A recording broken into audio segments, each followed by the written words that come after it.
The Art of War by Sunsu, translated by Lionel Giles and narrated by Robin Homer. 1. Laying Plans. Sunsu said, "The art of war is of vital importance to the state. It is a matter of life and death, a road either to safety or to ruin. Hence it is a subject of inquiry which can on no account be neglected. The art of war, then, is governed by 5 constant factors, to be taken into account in one's deliberation, when seeking to determine the conditions obtaining in the field. These are 1. The moral law, 2. Heaven, 3. Earth, 4. The commander, and 5. Method and discipline. The moral law causes people to be in complete accord with their ruler, so that they will follow him regardless of their lives, undismayed by any danger. Heaven signifies night and day, cold and heat, times and seasons. Earth comprises distances, great and small, danger and security, open ground and narrow passes, the chances of life and death. The commander stands for the virtues of wisdom, sincerity, benevolence, courage and strictness.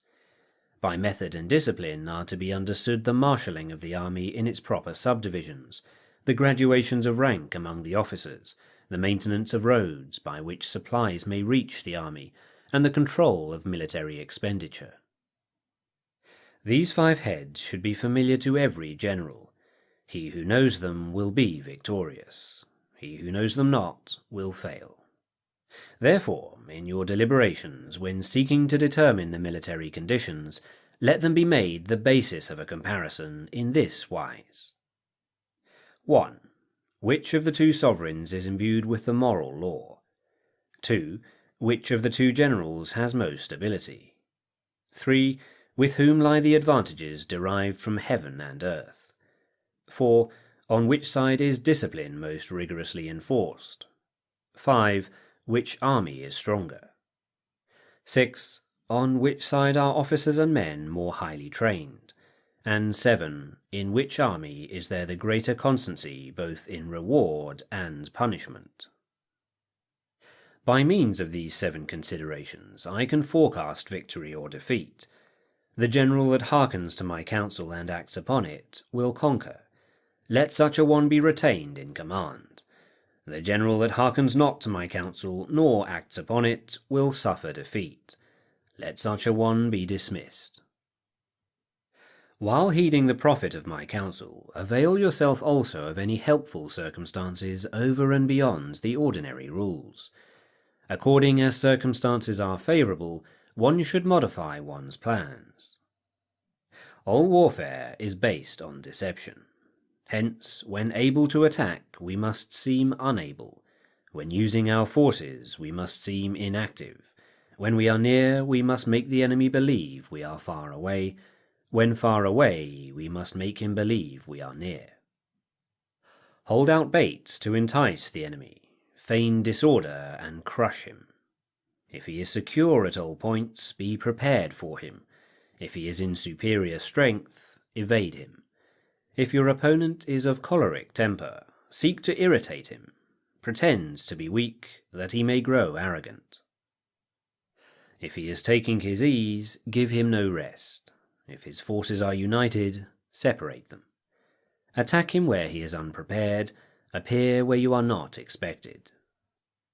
These military devices leading to victory must not be divulged beforehand. Now, the general who wins a battle makes many calculations in his temple ere the battle is fought. The general who loses a battle makes but few calculations beforehand. Thus do many calculations lead to victory, and few calculations to defeat. How much more, no calculation at all. It is by attention to this point that I can foresee who is likely to win or lose. 2. Waging war.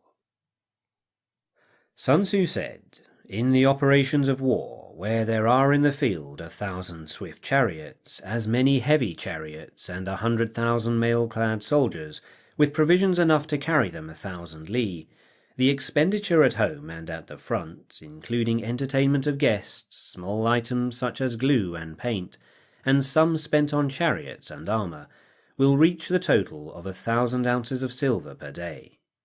Such is the cost of raising an army of 100,000 men. When you engage in actual fighting, if victory is long in coming, the men's weapons will grow dull and their ardour will be damped. If you lay siege to a town, you will exhaust your strength.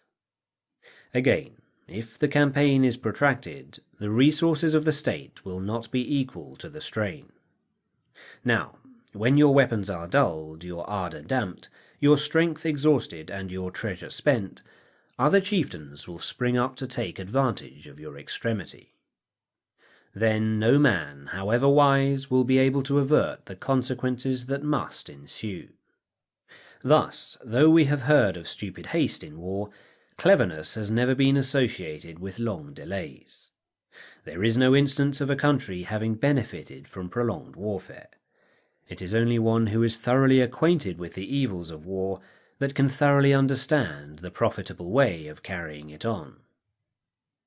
The skilful soldier does not raise a second levy, neither are his supply wagons loaded more than twice.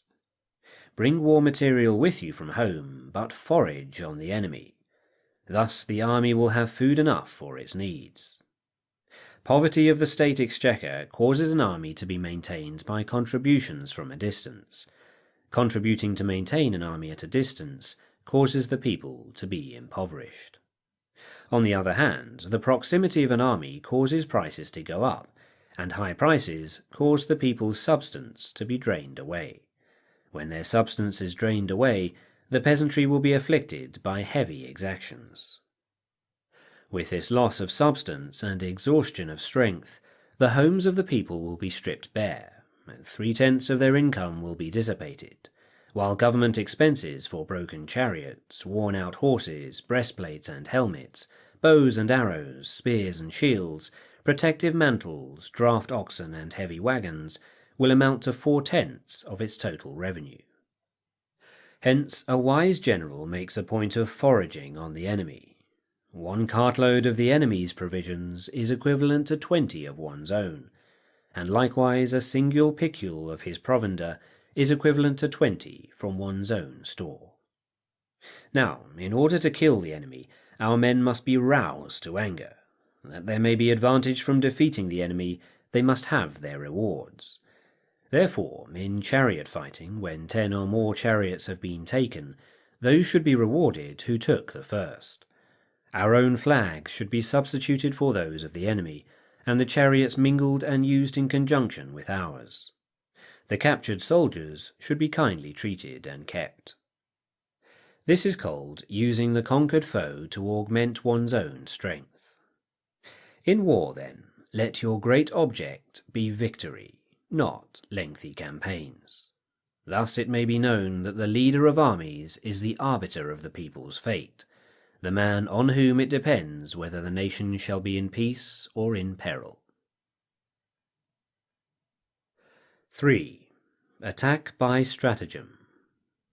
Sunsu said, "In the practical art of war, the best thing of all is to take the enemy's country whole and intact.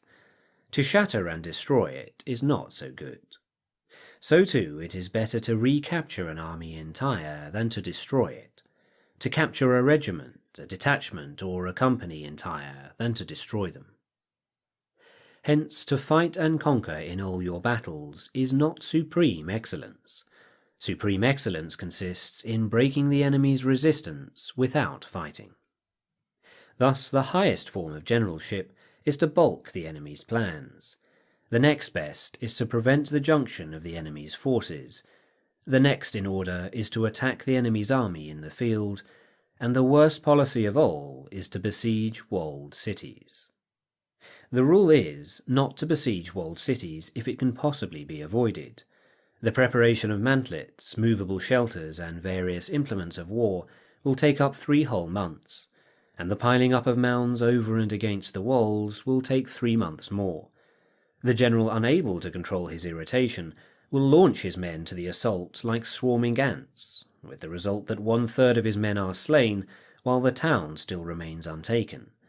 Such are the disastrous effects of a siege. Therefore, the skillful leader subdues the enemy's troops without any fighting. He captures their cities without laying siege to them. He overthrows their kingdom without lengthy operations in the field. With his forces intact, he will dispute the mastery of the empire, and thus, without losing a man, his triumph will be complete. This is the method of attacking by stratagem. It is the rule in war, if our forces are 10 to the enemy's 1, to surround him; if 5 to 1, to attack him; if twice as numerous, to divide our army into 2. If equally matched, we can offer battle; if slightly inferior in numbers, we can avoid the enemy; if quite unequal in every way, we can flee from him. Hence, though an obstinate fight can be made by a small force, in the end it must be captured by the larger force. Now the general is the bulwark of the state. If the bulwark is complete at all points, the state will be strong. If the bulwark is defective, the state will be weak. There are 3 ways in which a ruler can bring misfortune upon his army. 1. By commanding the army to advance or to retreat, being ignorant of the fact that it cannot obey. This is called hobbling the army. 2. By attempting to govern an army in the same way as he administers a kingdom, being ignorant of the conditions which obtain in an army. This causes restlessness in the soldiers' minds. 3. By employing the officers in his army without discrimination, through ignorance of the military principle of adaptation to circumstances. This shakes the confidence of the soldiers. But when the army is restless and distrustful, trouble is sure to come from the other feudal princes. This is simply bringing anarchy into the army and flinging victory away. Thus we may know that there are 5 essentials for victory. 1. He will win who knows when to fight and when not to fight. 2. He will win who knows how to handle both superior and inferior forces. 3. He will win whose army is animated by the same spirit throughout all its ranks. 4. He will win who, prepared himself, waits to take the enemy unprepared. And 5. He will win who has military capacity and is not interfered with by the sovereign. Hence the saying, if you know the enemy and know yourself, you need not fear the result of 100 battles. If you know yourself but not the enemy, for every victory gained you will also suffer a defeat. If you know neither the enemy nor yourself, you will succumb in every battle. 4. Tactical dispositions. Sunsu said, "The good fighters of old first put themselves beyond the possibility of defeat, and then waited for an opportunity of defeating the enemy. To secure ourselves against defeat lies in our own hands, but the opportunity of defeating the enemy is provided by the enemy himself. Thus the good fighter is able to secure himself against defeat, but cannot make certain of defeating the enemy. Hence the saying, one may know how to conquer without being able to do it." Security against defeat implies defensive tactics. Ability to defeat the enemy means taking the offensive. Standing on the defensive indicates insufficient strength, attacking a superabundance of strength. The general who is skilled in defense hides in the most secret recesses of the earth. He who is skilled in attack flashes forth from the topmost heights of heaven. Thus, on the one hand, we have ability to protect ourselves, on the other, a victory that is complete. To see victory only when it is within the ken of the common herd is not the acme of excellence. Neither is it the acme of excellence if you fight and conquer and the whole empire says, "Well done." To lift an autumn hair is no sign of great strength. To see the sun and moon is no sign of sharp sight. To hear the noise of thunder is no sign of a quick ear. What the ancients called a clever fighter is one who not only wins, but excels in winning with ease. Hence his victories bring him neither reputation for wisdom nor credit for courage. He wins his battles by making no mistakes.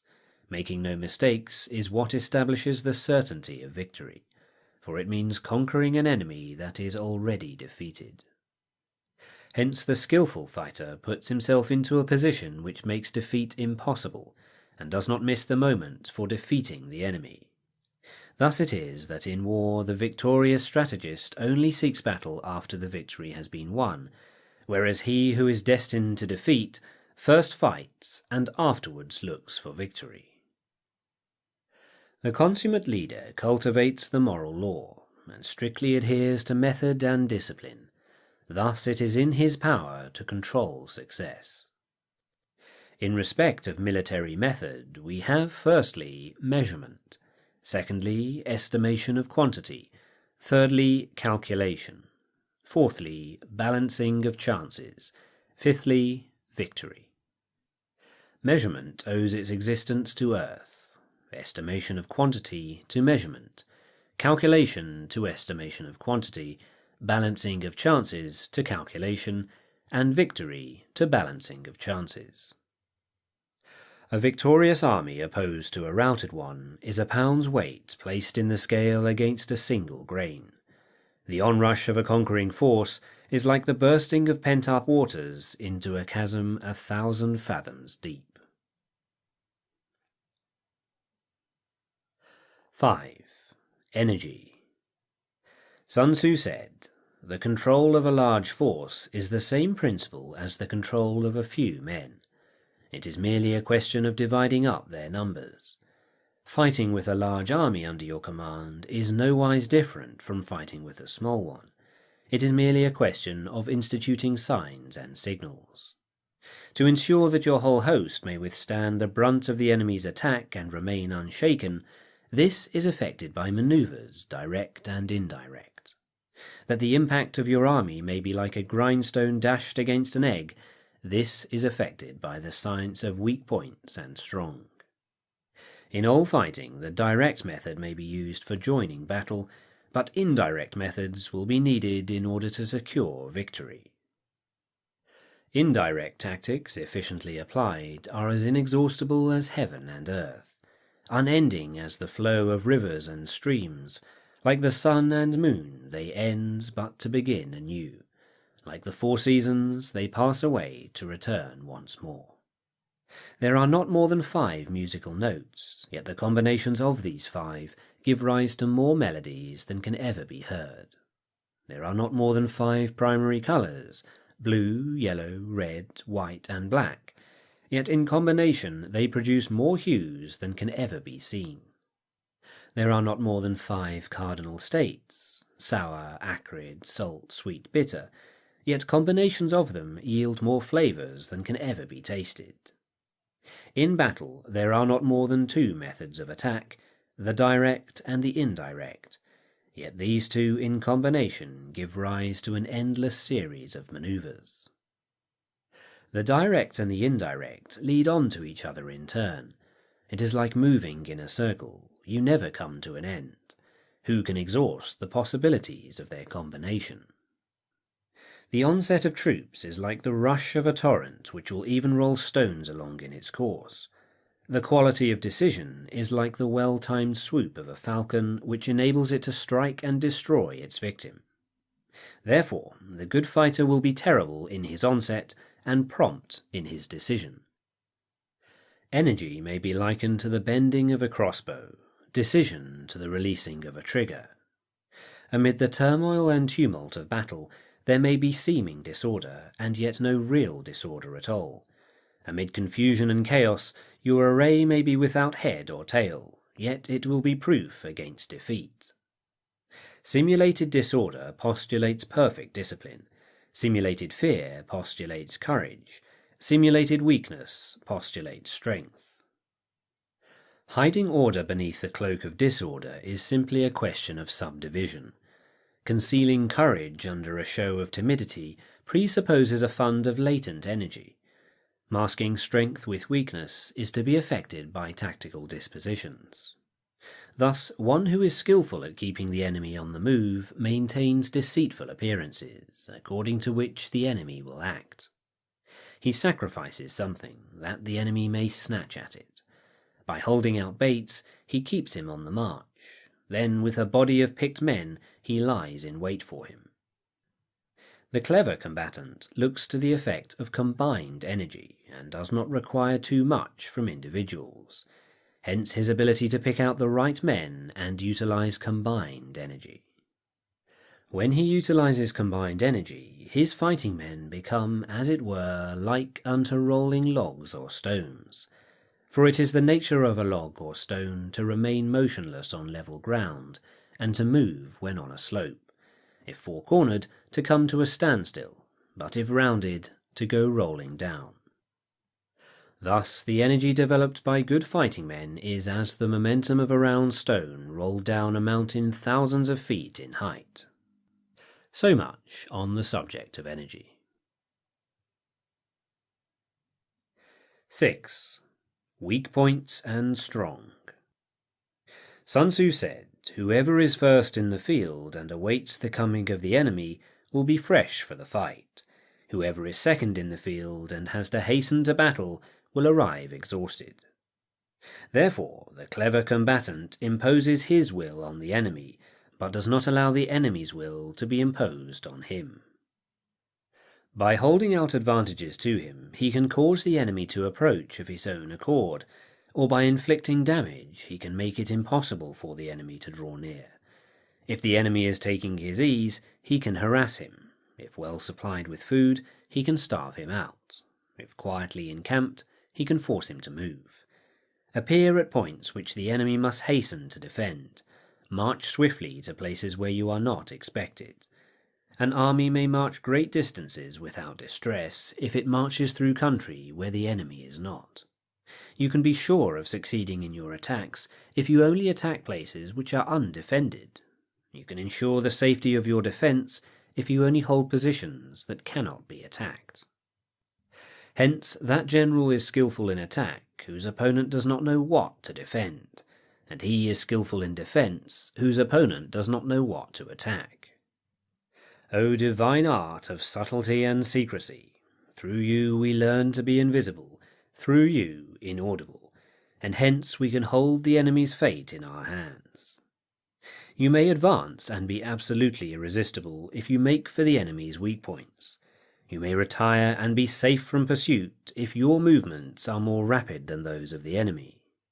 If we wish to fight, the enemy can be forced to an engagement even though he be sheltered behind a high rampart and a deep ditch. All we need to do is attack some other place that he will be obliged to relieve. If we do not wish to fight, we can prevent the enemy from engaging us even though the lines of our encampment be merely traced out on the ground. All we need to do is throw something odd and unaccountable in his way. By discovering the enemy's dispositions and remaining invisible ourselves, we can keep our forces concentrated while the enemy's must be divided. We can form a single united body while the enemy must split up into fractions. Hence there will be a whole pitted against separate parts of a whole, which means that we shall be many to the enemy's few. And if we are able thus to attack an inferior force with a superior one, our opponents will be in dire straits. The spot where we intend to fight must not be made known, for then the enemy will have to prepare against a possible attack at several different points, and his forces being thus distributed in many directions, the numbers we shall have to face at any given point will be proportionately few. For should the enemy strengthen his van, he will weaken his rear. Should he strengthen his rear, he will weaken his van. Should he strengthen his left, he will weaken his right. Should he strengthen his right, he will weaken his left. If he sends reinforcements everywhere, he will everywhere be weak. Numerical weakness comes from having to prepare against possible attacks. Numerical strength from compelling our adversary to make these preparations against us. Knowing the place and the time of the coming battle, we may concentrate from the greatest distances in order to fight.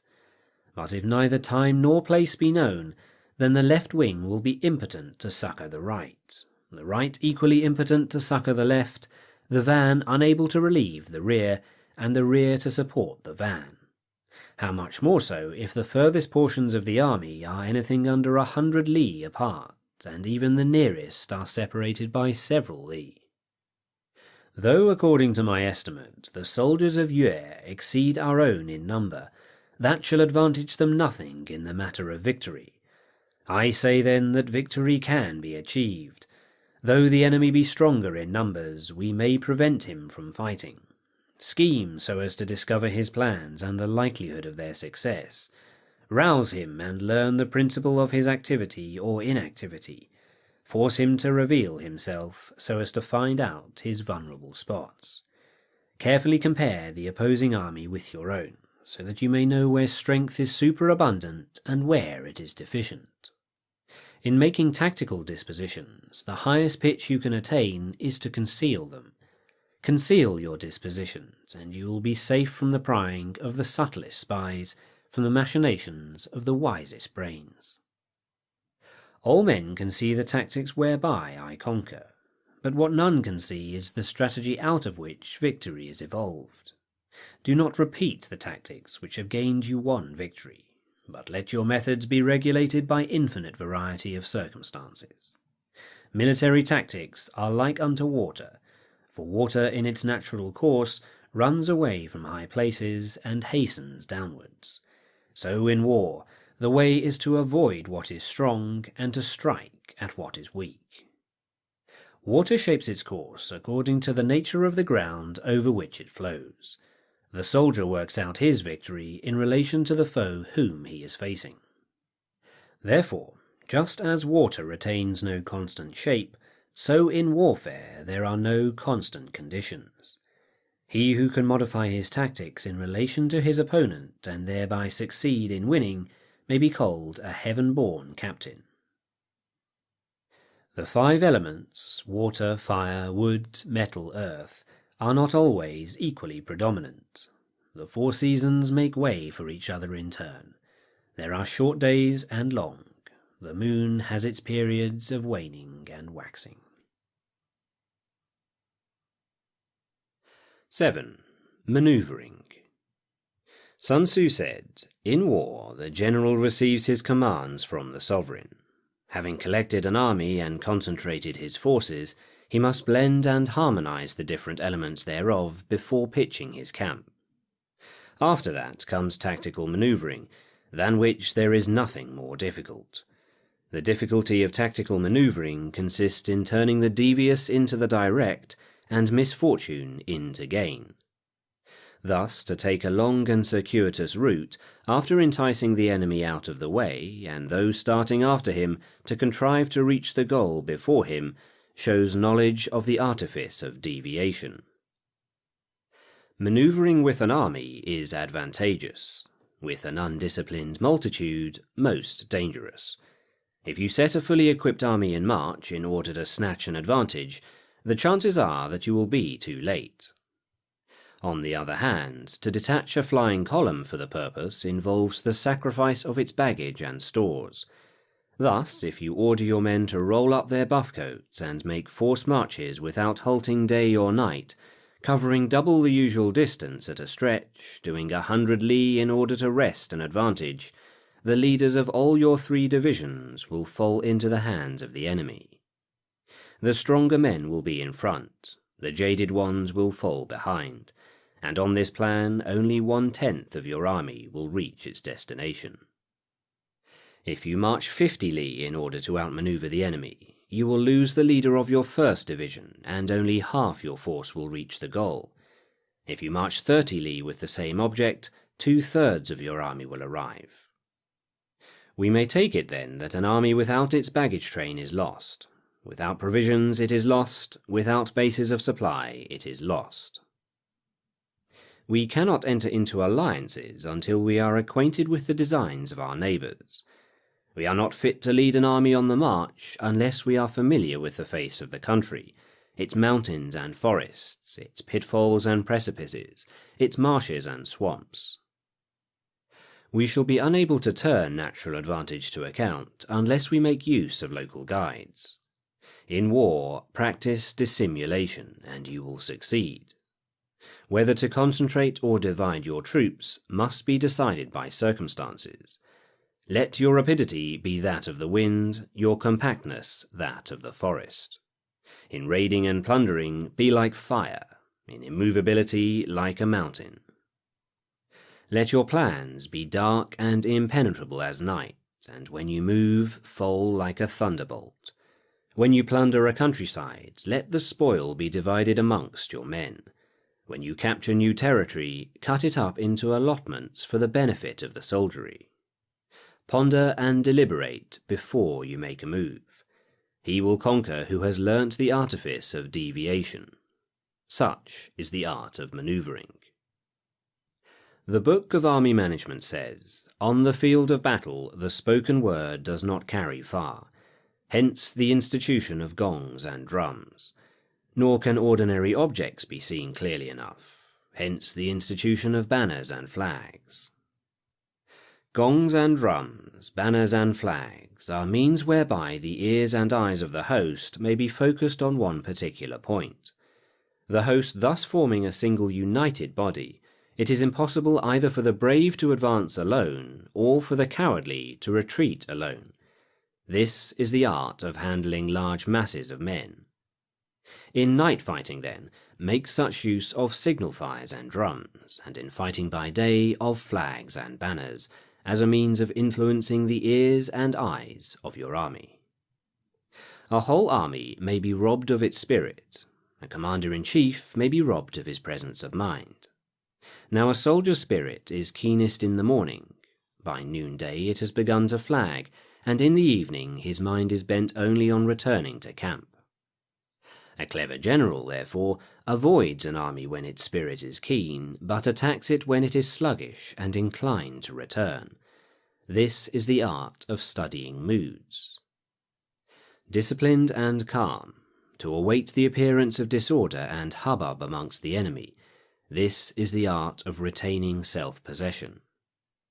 To be near the goal while the enemy is still far from it, to wait at ease while the enemy is toiling and struggling, to be well fed while the enemy is famished, this is the art of husbanding one's strength.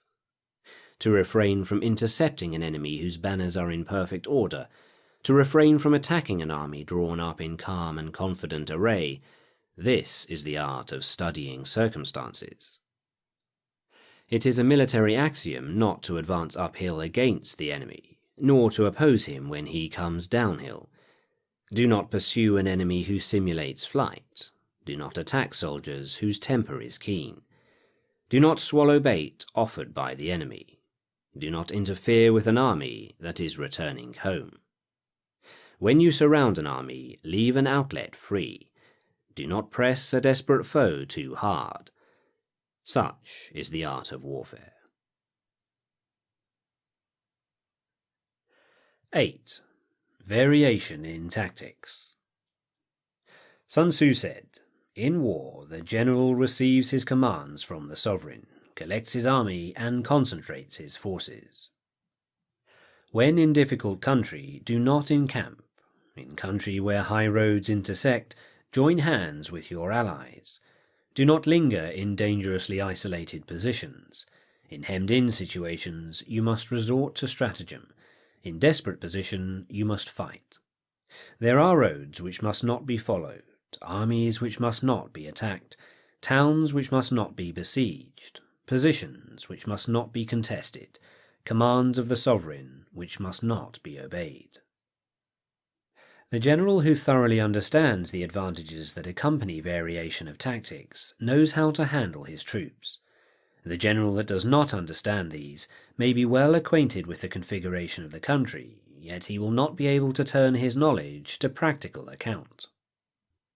So, the student of war, who is unversed in the art of war, of varying his plans, even though he be acquainted with the 5 advantages, will fail to make the best use of his men. Hence, in the wise leader's plans, considerations of advantage and of disadvantage will be blended together. If our expectation of advantage be tempered in this way, we may succeed in accomplishing the essential part of our schemes. If, on the other hand, in the midst of difficulties we are always ready to seize an advantage, we may extricate ourselves from misfortune. Reduce the hostile chiefs by inflicting damage on them, and make trouble for them, and keep them constantly engaged. Hold out specious allurements, and make them rush to any given point. The art of war teaches us to rely not on the likelihood of the enemy's not coming, but on our own readiness to receive him, not on the chance of his not attacking, but rather on the fact that we have made our position unassailable. There are 5 dangerous faults which may affect a general. 1. Recklessness, which leads to destruction. 2. Cowardice, which leads to capture. 3. A hasty temper, which can be provoked by insults. 4. A delicacy of honour, which is sensitive to shame. And 5. Over-solicitude for his men, which exposes him to worry and trouble. These are the 5 besetting sins of a general, ruinous to the conduct of war. When an army is overthrown and its leader slain, the cause will surely be found among these 5 dangerous faults. Let them be a subject of meditation. 9. The Army on the March. Sunsu said, "We come now to the question of encamping the army and observing signs of the enemy. Pass quickly over mountains and keep in the neighbourhood of valleys. Camp in high places, facing the sun. Do not climb heights in order to fight." So much for mountain warfare. After crossing a river, you should get far away from it. When an invading force crosses a river in its onward march, do not advance to meet it in midstream. It will be best to let half the army get across and then deliver your attack. If you are anxious to fight, you should not go to meet the invader near a river which he has to cross. Moor your craft higher up than the enemy and facing the sun. Do not move upstream to meet the enemy. So much for river warfare. In crossing salt marshes, your sole concern should be to get over them quickly without any delay. If forced to fight in a salt marsh, you should have water and grass near you, and get your back to a clump of trees. So much for operations in salt marshes. In dry, level country, take up an easily accessible position with rising ground to your right and on your rear, so that the danger may be in front and safety lie behind. So much for campaigning in flat country. These are the 4 useful branches of military knowledge which enabled the Yellow Emperor to vanquish 4 several sovereigns. All armies prefer high ground to low, and sunny places to dark. If you are careful of your men and camp on hard ground, the army will be free from disease of every kind, and this will spell victory. When you come to a hill or a bank, occupy the sunny side with the slope on your right rear. Thus you will at once act for the benefit of your soldiers and utilize the natural advantages of the ground. When, in consequence of heavy rains up country, a river which you wish to ford is swollen and flecked with foam, you must wait until it subsides. Country in which there are precipitous cliffs with torrents running between, deep natural hollows, confined places, tangled thickets, quagmires and crevasses, should be left with all possible speed and not approached. While we keep away from such places, we should get the enemy to approach them. While we face them, we should let the enemy have them on his rear. If in the neighbourhood of your camp there should be any hilly country, ponds surrounded by aquatic grass, hollow basins filled with reeds, or woods with thick undergrowth, they must be carefully rooted out and searched, for these are places where men in ambush or insidious spies are likely to be lurking. When the enemy is close at hand and remains quiet, he is relying on the natural strength of his position. When he keeps aloof and tries to provoke a battle, he is anxious for the other side to advance. If his place of encampment is easy of access, he is tendering a bait. Movement amongst the trees of a forest shows that the enemy is advancing. The appearance of a number of screens in the midst of thick grass means that the enemy wants to make us suspicious.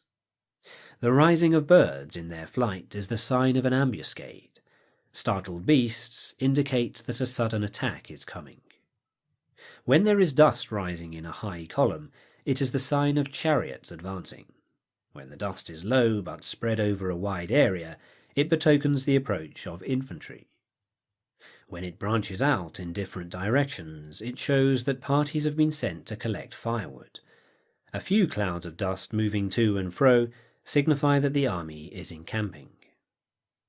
Humble words and increased preparations are signs that the enemy is about to advance. Violent language and driving forward as if to the attack are signs that he will retreat. When the light chariots come out first and take up a position on the wings, it is a sign that the enemy is forming for battle.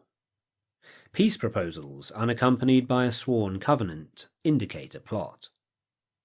When there is much running about and the soldiers fall into rank, it means that the critical moment has come. When some are seen advancing and some retreating, it is a lure. When the soldiers stand leaning on their spears, they are faint from want of food. If those who are sent to draw water begin by drinking themselves, the army is suffering from thirst. If the enemy sees an advantage to be gained and makes no effort to secure it, the soldiers are exhausted. If birds gather on any spot, it is unoccupied. Clamour by night betokens nervousness. If there is a disturbance in the camp, the general's authority is weak. If the banners and flags are shifted about, sedition is afoot. If the officers are angry, it means that the men are weary. When an army feeds its horses with grain and kills its cattle for food, and when men do not hang their cooking pots over the campfires, showing that they will not return to their tents, you may know that they are determined to fight to the death. The sight of men whispering together in small knots or speaking in subdued tones points to a disaffection among the rank and file. Too frequent rewards signify that the enemy is at the end of his resources. Too many punishments betray a condition of dire distress. To begin by bluster, but afterwards to take fright at the enemy's numbers, shows a supreme lack of intelligence. When envoys are sent with compliments in their mouths, it is a sign that the enemy wishes for a truce. If the enemy's troops march up angrily and remain facing ours for a long time, without either joining battle or taking themselves off again, the situation is one that demands great vigilance and circumspection. If our troops are no more in number than the enemy, that is amply sufficient. It only means that no direct attack can be made. What we can do is simply to concentrate all our available strength, keep a close watch on the enemy, and obtain reinforcements. He who exercises no forethought but makes light of his opponents is sure to be captured by them. If soldiers are punished before they have grown attached to you, they will not prove submissive, and unless submissive, then will be practically useless. If, when soldiers have become attached to you, punishments are not enforced, they will still be useless. Therefore, soldiers must be treated in the first instance with humanity, but kept under control by means of iron discipline. This is a certain road to victory. If in training soldiers commands are habitually enforced, the army will be well disciplined. If not, its discipline will be bad. If a general shows confidence in his men, but always insists on his orders being obeyed, the gain will be mutual. 10. Terrain. Sunsu said, "We may distinguish 6 kinds of terrain, to wit, 1. Accessible ground, 2. Entangling ground, 3. Temporizing ground, 4. Narrow passes, 5. Precipitous heights, and 6. Positions at a great distance from the enemy. Ground which can be freely traversed by both sides is called accessible. With regard to ground of this nature, be before the enemy in occupying the raised and sunny spots, and carefully guard your line of supplies. Then you will be able to fight with advantage. Ground which can be abandoned but is hard to reoccupy is called entangling. From a position of this sort, if the enemy is unprepared, you may sally forth and defeat him, but if the enemy is prepared for your coming and you fail to defeat him, then returning being impossible, disaster will ensue. When the position is such that neither side will gain by making the first move, it is called temporizing ground. In a position of this sort, even though the enemy should offer us an attractive bait, it will be advisable not to stir forth, but rather to retreat, thus enticing the enemy in his turn. Then, when part of his army has come out, we may deliver our attack with advantage. With regard to narrow passes, if you can occupy them first, let them be strongly garrisoned and await the advent of the enemy. Should the army forestall you in occupying a pass, do not go after him if the pass is fully garrisoned, but only if it is weakly garrisoned. With regard to precipitous heights, if you are beforehand with your adversary, you should occupy the raised and sunny spots, and there wait for him to come up. If the enemy has occupied them before you, do not follow him, but retreat and try to entice him away. If you are situated a great distance from the enemy, and the strength of the two armies is equal, it is not easy to provoke a battle, and fighting will be to your disadvantage. These 6 are the principles connected with earth. The general who has attained a responsible post must be careful to study them. Now an army is exposed to 6 several calamities, not arising from natural causes, but from faults for which the general is responsible. These are 1. Flight, 2. Insubordination, 3. Collapse, 4. Ruin, 5. Disorganization, and 6. Rout. Other conditions being equal, if one force is hurled against another 10 times its size, the result will be the flight of the former. When the common soldiers are too strong and their officers too weak, the result is insubordination. When the officers are too strong and the common soldiers too weak, the result is collapse. When the higher officers are angry and insubordinate, and on meeting the enemy give battle on their own account from a feeling of resentment, before the commander-in-chief can tell whether or no he is in a position to fight, the result is ruin. When the general is weak and without authority, when his orders are not clear and distinct, when there are no fixed duties assigned to officers and men, and the ranks are formed in a slovenly, haphazard manner, the result is utter disorganization. When a general, unable to estimate the enemy's strength, allows an inferior force to engage a larger one, or hurls a weak detachment against a powerful one, and neglects to place picked soldiers in the front rank, the result must be rout. These are 6 ways of courting defeat, which must be carefully noted by the general who has attained a responsible post. The natural formation of the country is the soldier's best ally, but a power of estimating the adversary, of controlling the forces of victory, and of shrewdly calculating difficulties, dangers, and distances, constitutes the test of a great general. He who knows these things, and in fighting puts his knowledge into practice, will win his battles. He who knows them not, nor practices them, will surely be defeated. If fighting is sure to result in victory, then you must fight, even though the ruler forbid it. If fighting will not result in victory, then you must not fight, even at the ruler's bidding. The general who advances without coveting fame, and retreats without fearing disgrace, whose only thought is to protect his country and do good service for his sovereign, is the jewel of the kingdom. Regard your soldiers as your children, and they will follow you into the deepest valleys. Look upon them as your beloved sons, and they will stand by you even unto death.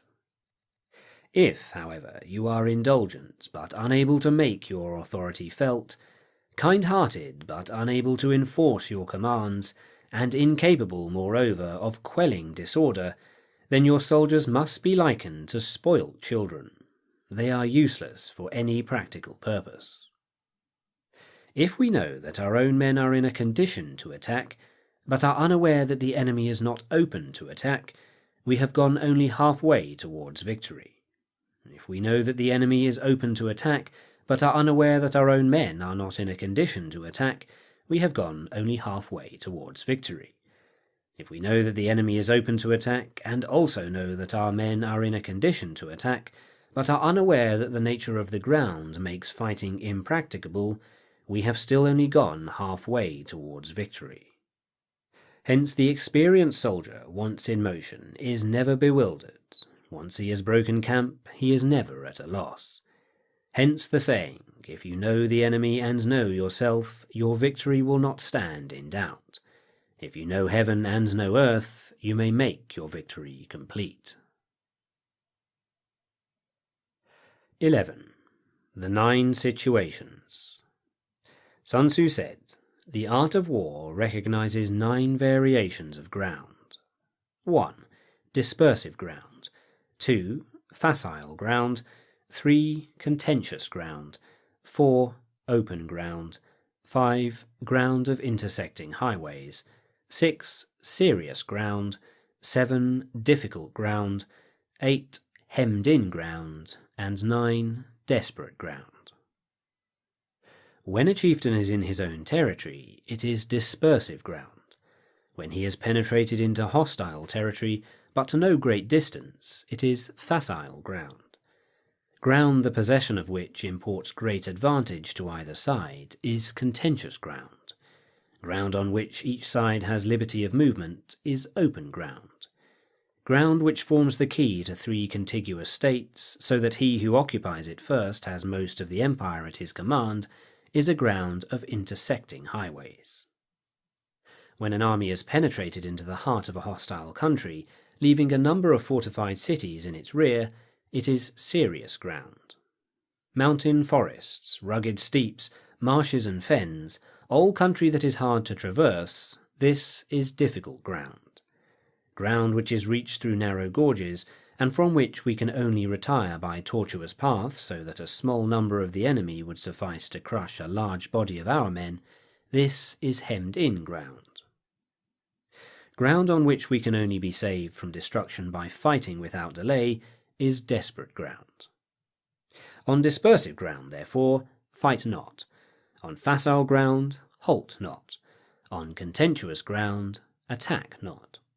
On open ground, do not try to block the enemy's way. On the ground of intersecting highways, join hands with your allies. On serious ground, gather in plunder. In difficult ground, keep steadily on the march. On hemmed-in ground, resort to stratagem. On desperate ground, fight. Those who were called skilful leaders of old knew how to drive a wedge between the enemy's front and rear, to prevent cooperation between his large and small divisions, to hinder the good troops from rescuing the bad, the officers from rallying their men. When the enemy's men were united, they managed to keep them in disorder. When it was to their advantage, they made a forward move. When otherwise, they stopped still. If asked how to cope with the great host of the enemy in an orderly array and on the point of marching to the attack, I should say, begin by seizing something which your opponent holds dear. Then he will be amenable to your will. Rapidity is the essence of war. Take advantage of the enemy's unreadiness. Make your way by unexpected routes and attack unguarded spots. The following are principles to be observed by an invading force. The further you penetrate into a country, the greater will be the solidarity of your troops, and thus the defenders will not prevail against you. Make forays into fertile country in order to supply your army with food. Carefully study the well-being of your men, and do not overtax them. Concentrate your energy and hoard your strength. Keep your army continually on the move, and devise unfathomable plans. Throw your soldiers into positions whence there is no escape, and they will prefer death to flight. If they will face death, there is nothing they may not achieve. Officers and men alike will put forth their uttermost strength. Soldiers, when in desperate straits, lose the sense of fear. If there is no place of refuge, they will stand firm. If they are in hostile country, they will show a stubborn front. If there is no help for it, they will fight hard. Thus, without waiting to be marshalled, the soldiers will constantly be on the qui-vive. Without waiting to be asked, they will do your will. Without restrictions, they will be faithful. Without giving orders, they can be trusted. Prohibit the taking of omens, and do away with superstitious doubts. Then, until death itself comes, no calamity need be feared. If our soldiers are not overburdened with money, it is not because they have a distaste for riches. If their lives are not unduly long, it is not because they are disinclined to longevity. On the day they are ordered out to battle, your soldiers may weep, those sitting up bedewing their garments, and those lying down letting the tears run down their cheeks. But let them once be brought to bay, and they will display the courage of a Chu or a Kuei. The skilful tactician may be likened to the Shui Jian. Now the Shui Jian is a snake that is found in the Chung Mountains. Strike at its head and you will be attacked by its tail. Strike at its tail and you will be attacked by its head. Strike at its middle and you will be attacked by head and tail both.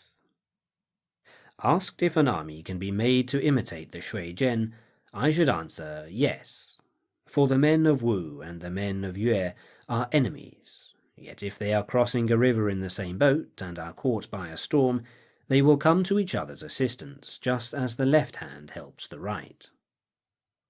Hence it is enough to put one's trust in the tethering of horses and the burying of chariot wheels in the ground. The principle on which to manage an army is to set up one standard of courage which all must reach. How to make the best of both strong and weak, that is a question involving the proper use of ground. Thus the skilful general conducts his army just as though he were leading a single man willy-nilly by the hand. It is the business of a general to be quiet and thus ensure secrecy, upright and just, and thus maintain order. He must be able to mystify his officers and men by false reports and appearances, and thus keep them in total ignorance. By altering his arrangements and changing his plans, he keeps the enemy without definite knowledge. By shifting his camp and taking circuitous routes, he prevents the enemy from anticipating his purpose. He burns his boats and breaks his cooking pots. Like a shepherd driving a flock of sheep, he drives his men this way and that, and nothing knows whither he is going. To muster his host and bring it into danger, this may be termed the business of a general. The different measures suited to the 9 varieties of ground, the expediency of aggressive or defensive tactics, and the fundamental laws of human nature, these are things that must most certainly be studied. When invading hostile territory, the general principle is that penetrating deeply brings cohesion. Penetrating but a short way means dispersion. When you leave your own country behind and take your army across neighbourhood territory, you find yourself on critical ground. When there are means of communication on all 4 sides, the ground is one of intersecting highways. When you penetrate deeply into a country, it is serious ground. When you penetrate but a little way, it is facile ground. When you have the enemy's strongholds on your rear and a narrow passes in front, it is hemmed-in ground. When there is no place of refuge at all, it is desperate ground. Therefore, on dispersive ground I would inspire my men with unity of purpose. On facile ground I would see that there is close connection between all parts of my army. On contentious ground I would hurry up my rear. On open ground I would keep a vigilant eye on my defences. On ground of intersecting highways I would consolidate my alliances. On serious ground, I would try to ensure a continuous stream of supplies. On difficult ground, I would keep pushing on along the road. On hemmed-in ground, I would block any way of retreat. On desperate ground, I would proclaim to my soldiers the hopelessness of saving their lives. For it is the soldier's disposition to offer an obstinate resistance when surrounded, to fight hard when he cannot help himself, and to obey promptly when he has fallen into danger. We cannot enter into alliance with neighbouring princes until we are acquainted with their designs. We are not fit to lead an army on the march unless we are familiar with the face of the country, its mountains and forests, its pitfalls and precipices, its marshes and swamps. We shall be unable to turn natural advantages to account unless we make use of local guides. To be ignorant of any one of the following 4 or 5 principles does not befit a warlike prince. When a warlike prince attacks a powerful state, his generalship shows itself in preventing the concentration of the enemy's forces. He overawes his opponents, and their allies are prevented from joining against him.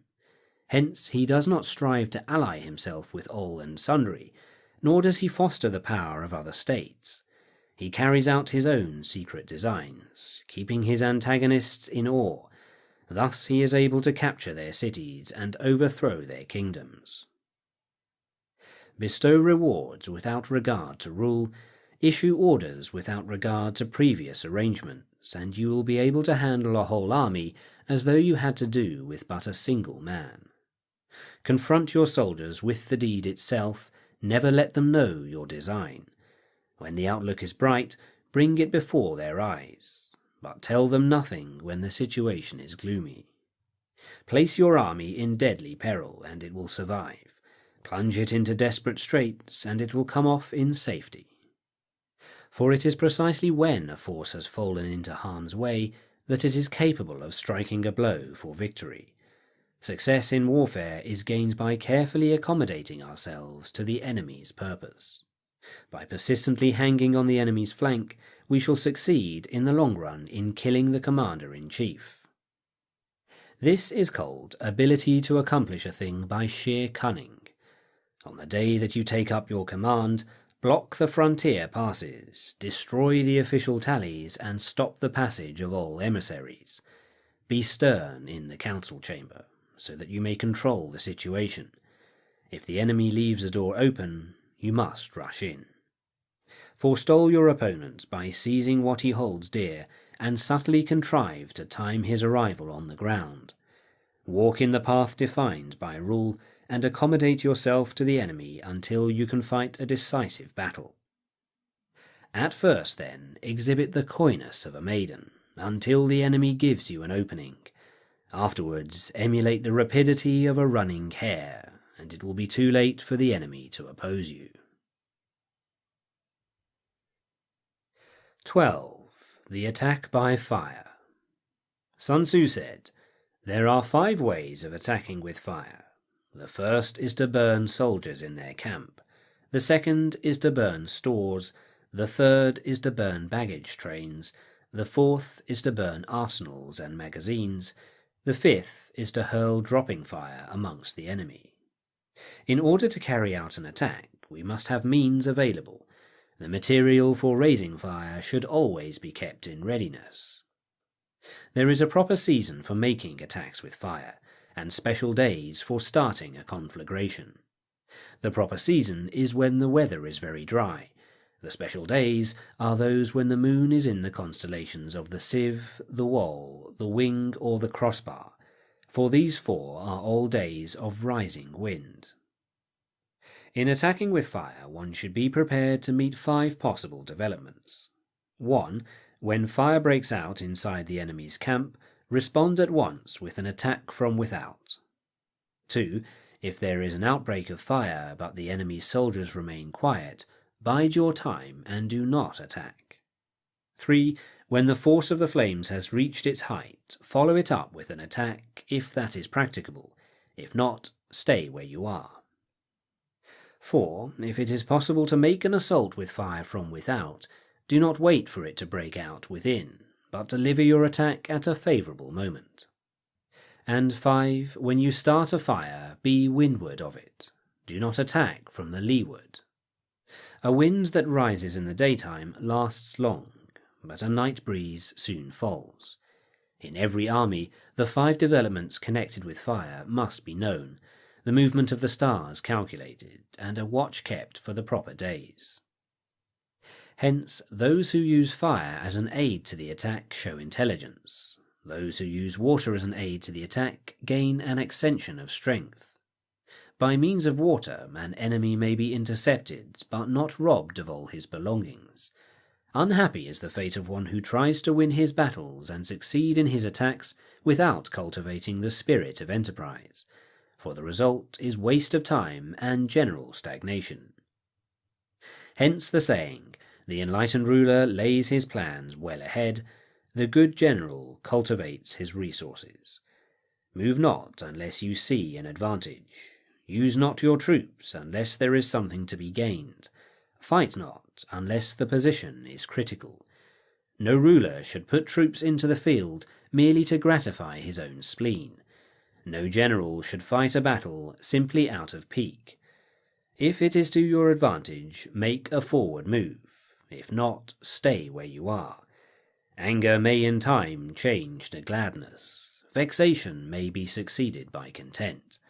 But a kingdom that has once been destroyed can never come again into being, nor can the dead ever be brought back to life. Hence the enlightened ruler is heedful of the good general, full of caution. This is the way to keep a country at peace and an army intact. 13. The use of spies. Sunsu said, "Raising a host of 100,000 men and marching them great distances entails heavy loss on the people and a drain on the resources of the state.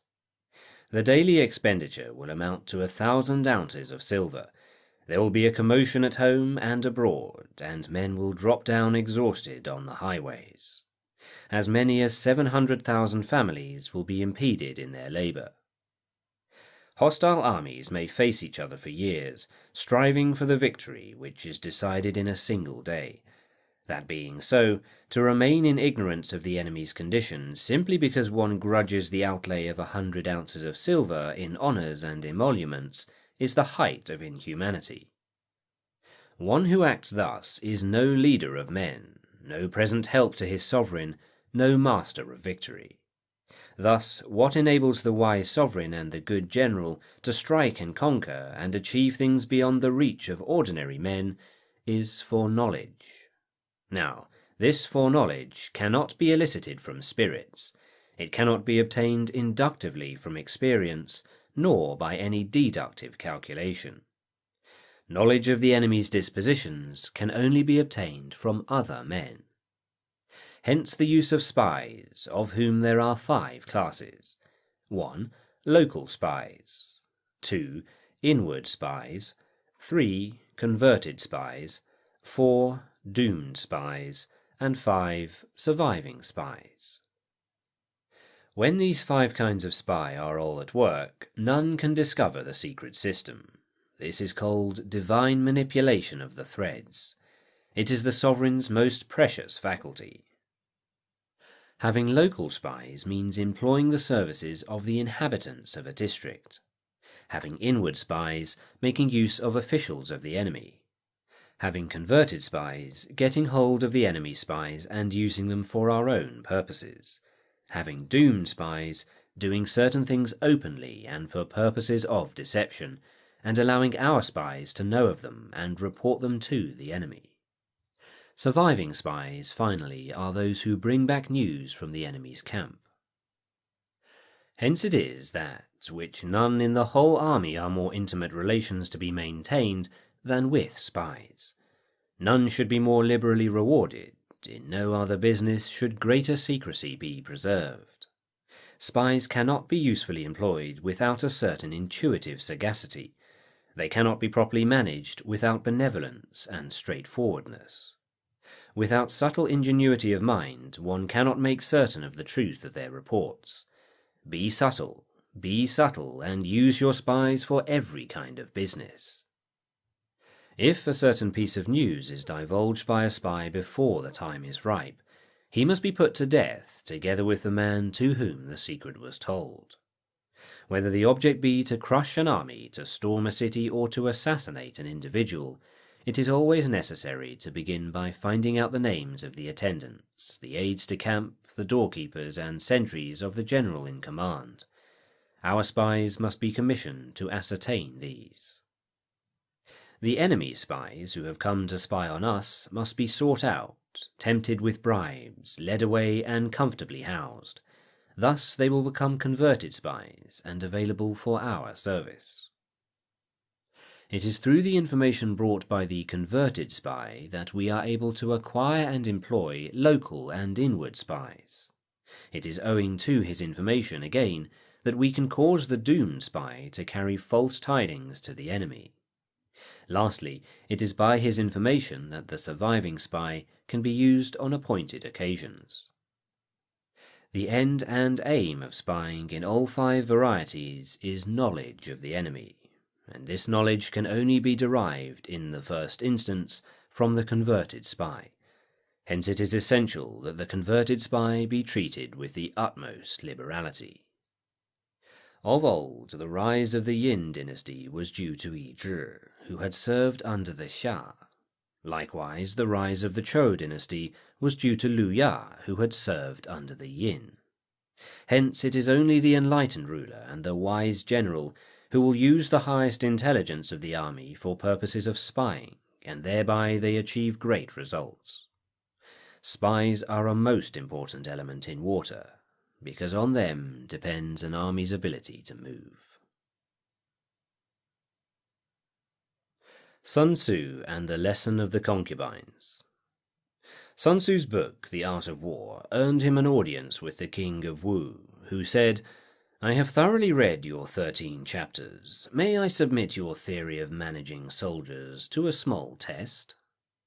Sunsu replied, "Sir, you may." The king of Wu asked, "Can the test be applied to women?"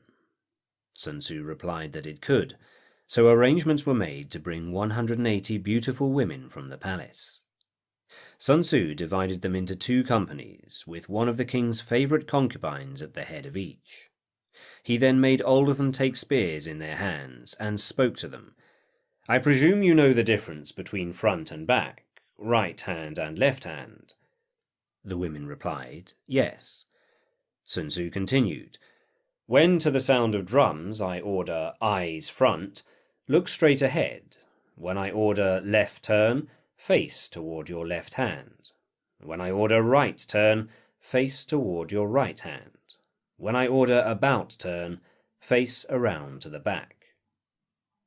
After the words of command had been explained, the women agreed they understood. He gave them spears so he could begin the drill. To the sounds of drums, Sunsu ordered, "Right turn." In response, the women burst out in laughter. With great patience, Sunsu said, "If the instructions and words of command are not clear and distinct, if orders are not thoroughly understood, then the general is to blame." He then repeated the explanation several times. This time he ordered the drums to signal left turn, and again the women burst into laughter. Then Sunsu said, "If the instructions and words of command are not clear and distinct, if orders are not thoroughly understood, then the general is to blame. But if commands are clear and the soldiers disobey, then it is the fault of the officers." He immediately ordered the women who were at the head of the 2 companies to be beheaded. Of course, the king was watching from a raised pavilion, and when he saw that his 2 favourite concubines were about to be executed, he was alarmed and swiftly sent down a message. "We are now quite satisfied as to the general's ability to manage troops. Without these concubines, my food and drink will not taste good. It is the king's wish that they not be beheaded." Sunsu replied, "Having received the sovereign's commission to take charge and direct these troops, there are certain orders I cannot accept." He immediately had the 2 concubines beheaded as an example, and appointed the 2 next in line as new leaders. Now the drums were sounded again, and the drill began. The women performed all the maneuvers exactly as commanded, turning to the right or left, marching ahead, turning around, kneeling, or rising. They drilled perfectly in precision and did not utter a single sound. Sunsu sent a messenger to the king of Wu, saying, "Your Majesty, the soldiers are now correctly drilled and perfectly disciplined. They are ready for your inspection. Put them to any use you desire. As sovereign, you may choose to require them to go through fire and water, and they will not disobey." The king responded, "Our commander should cease the drill and return to his camp. We do not wish to come down and inspect the troops." With great calm, Sunsu said, "The king is only fond of words, and cannot carry them into deeds."